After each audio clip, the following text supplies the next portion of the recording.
Mas qual é o melhor adubo para que eu possa adubar minha horta orgânica? Eu quero que minhas plantas elas desenvolvam bastante, mas eu sempre fico na dúvida de qual adubo é melhor, qual proporção eu uso, né?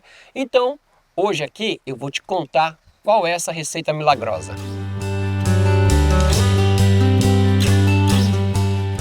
Eu sou o Márcio Santos e aqui eu te ensino a cultivar seu alimento orgânico no quintal ou sítio de forma simples, com uma horta agroflorestal.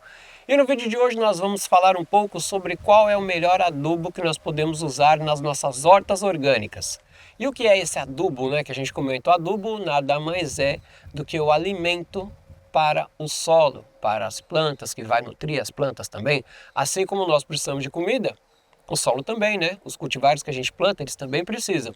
Então esse adubo nada mais é do que o alimento para o solo. Mas ele tem uma importância muito grande porque ele vem de diversas formas. E a gente tem aí também uns adubos que são sintéticos, né? Que a gente pode comparar com a gente, que são aqueles polivitamínicos que a gente toma aí, que são sintéticos, que não são naturais, né? A galera acaba utilizando aí para melhorar, porque está com falta de nutriente, disso, daquilo, aí a gente fica suscetível à doença. Assim é com o solo. Então, da mesma forma que foi para a gente, tentar essa recuperação dos nutrientes aí através de coisas sintéticas aí, né, que não são naturais, foi para o solo também com os adubos químicos. Porque a maneira da gente fazer a agricultura não tem nada a ver com o que a natureza mostra para a gente, né? Não no nosso caso aqui, não no meu caso, tá? Estou dizendo na grande maioria que trabalha uma agricultura convencional. Então a gente precisa mudar essa maneira, porque da maneira que a gente trabalha, o solo ele vai ficando degradado, ele vai perdendo muitos nutrientes, mesmo utilizando adubação, mesmo tentando plantar tudo quanto é jeito ali, não dá certo. Com os anos ele vai se esgotando, o solo fica muito empobrecido, os cultivares não vão para frente. Aí entram os adubos químicos, a terra fica na UTI. E aí gera um monte de problemas que a gente já está acostumado aí a conversar, já estou acostumado a falar com vocês aqui. E vamos falar um pouquinho do que tipos de adubos existem, né? A gente tem o esterco animal de qualquer origem, os minerais aí como pó de rocha, os vegetais como a torta de mamona, bocache, nós temos as cinzas, a nossa compostagem, né? Seja ela como ela for feita. E como a gente utiliza esse tipo de adubo nas nossas hortas? A gente tem as dosagens sugeridas, né? Que não é uma regra absoluta, pois vai depender muito de quanto o seu solo está saudável ou não. Então, às vezes, os meus alunos me perguntam, olha, qual que é a quantidade exata para usar o adubo em tal cultivar? Você pode até achar essa informação na internet, mas eu falo para ele, como que está seu solo?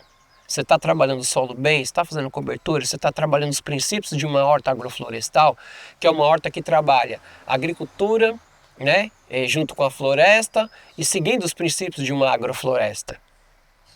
Então eu pergunto várias coisas antes e falo, ó, não tem receita, né? Eu vou passar aqui algumas coisas para vocês, mas não tem uma receita absoluta.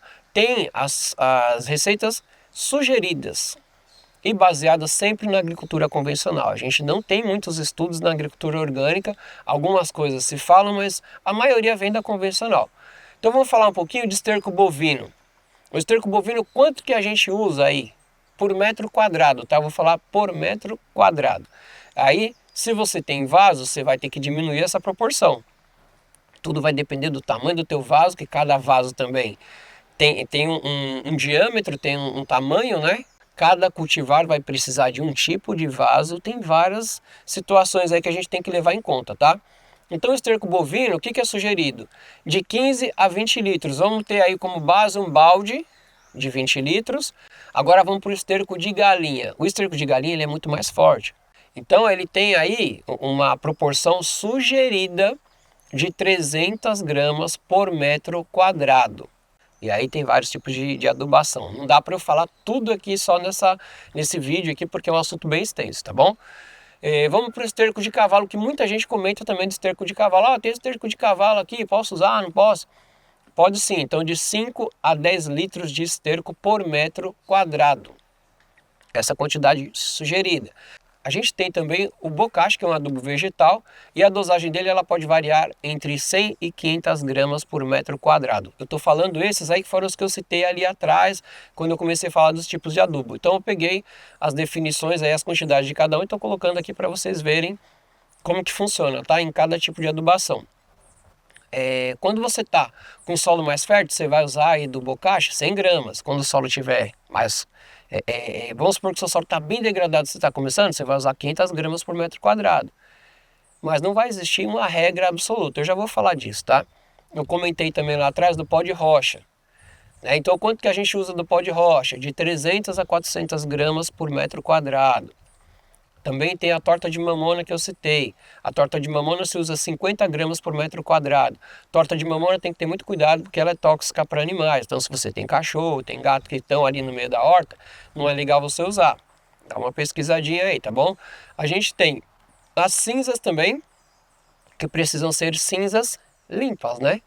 Na cinza de uma pizzaria, não pode ser as cinzas ali de um churrasco, que caiu gordura, caiu sal, né? Que você já estragou toda a matéria orgânica ali que você poderia estar usando. Então pega essas cinzas limpinhas de uma pizzaria ou de uma fogueira que você fez e você vai usar de 100 a 200 gramas por metro quadrado, tá bom? A gente tem humus de minhoca, que a gente vai usar 1 quilo por metro quadrado. O composto que vem das nossas composteiras aí, seja ela da forma que a gente fizer, a gente vai utilizar de 5 a 6 quilos por metro quadrado.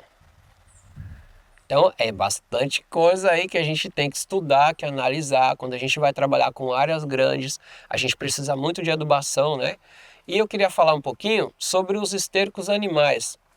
Eu já comentei em alguns outros vídeos aqui do canal, mas o esterco animal, ele sofre uma contaminação, né? Porque ele vem da agricultura convencional, né? Da forma convencional de se criar os animais também, onde se utilizam aí nos alimentos deles, né, os transgênicos, os antibióticos e várias outras substâncias aí que a gente não faz ideia. Então tudo isso vem para o esterco dele. E quando a gente compra, seja num garden, lá numa lojinha, você vai comprar o saquinho ali, ó, adubo classe A, que não sei o que, você acha esse adubo maravilhoso, ele tem contaminação. Teria que demorar de 1 a 2 anos para esse esterco ser compostado, né, pela natureza e ela conseguir separar as moléculas que juntas vão causar essa contaminação. Ela pode conseguir filtrar ali, mas demora muitos anos para acontecer isso, né? Então a gente tem que tomar muito cuidado, né? Todo quanto é tipo de adubo animal, os estercos, a gente precisa ficar atento. Se for de uma produção orgânica, beleza, orgânica certificada, uma produção agroecológica. Agroecológica é quando não tem uma certificação, né? Mas ele tem as boas práticas ali do trato do animal. Então a gente pode confiar. Às vezes a gente tem alunos meus que falam, ó, tem um amigo meu que cria as vacas dele, não dá transgênico, não dá hormônio, não dá antibiótico, ele, belezinha, o tratamento dos bichinhos é bem feito. E aí eu utilizo o adubo deles, beleza. Eu já utilizei aqui, né, tive um problema aí com as tiriricas, eu comentei que às vezes vem sementes, né, ali no adubo, então eu deixei. No adubo de galinha não vem, tá? Acho que eu não completei isso. No adubo, no esterco de galinha não vem essas sementes, então se você for utilizar o esterco de galinha você vai usar menos, né? Porque ele é muito mais forte do que o esterco de gado ou o esterco de cavalo e ele vai funcionar bem também. E nas hortas agroflorestais, que é o tipo de horta que eu trabalho, a gente costuma misturar mais de um tipo de adubo. Eu, por exemplo, utilizo em média aí uns 3. Eu sempre vou variando no tipo de adubo para fornecer o que a gente chama de um prato colorido para o solo, cheio de nutrientes. Eu vou variando, eu só não utilizo esterco, né? Por causa desse problema aí da contaminação. Se fosse de produção orgânica, eu ia usar. E também nas hortas agroflorestais a gente tem um outro adubo essencial, que é a cobertura de solo, que ela pode ser feita com diversos tipos de materiais, né? Como a grama roçada, capim, madeira triturada, serragem grossa de madeira sem tratamento químico, plantas aí de crescimento rápido. A gente tem o feijão guandu, que eu já comentei em alguns vídeos aqui no canal, já falei do próprio manjericão, né, que ele cresce bastante, dá pra gente usar ele como cobertura de solo também. Quando você faz aí as suas podas, né, esses restos de podas e por aí vai. mas toda essa cobertura ela vira um maravilhoso adubo. Então, o melhor adubo para a gente usar nas nossas hortas é o adubo que nós tivermos disponível. A gente precisa sempre analisar se não é um adubo muito forte, se ele não tem contaminação. Então, essa sim é a melhor solução, e nas nossas hortas agroflorestais a gente sempre vai estar adubando com a matéria orgânica, com toda essa cobertura de solo que a gente faz. Com o tempo nós vamos economizando, porque cada vez mais o solo ele vai estar saudável, então a gente vai diminuindo a adubação que a gente faz. Por isso que é complexo a gente falar de uma medida exata. Eu passei aqui para vocês algumas medidas, mas você vai entender na sua área com o tempo. Então, desejo aí mãos na terra para todos vocês. E se você gostou desse vídeo e quer aprender mais sobre hortas agroflorestais e os assuntos que eu trato aqui no canal, dá seu like aqui no vídeo, se inscreve por aqui também, compartilha com as pessoas que vão gostar muito desse tipo de conteúdo, segue a gente lá no Instagram. E obrigado aí, só tenho que agradecer você por estar aqui mais uma vez comigo, e a gente se vê no próximo vídeo. Porque isso é Orgânico Simples!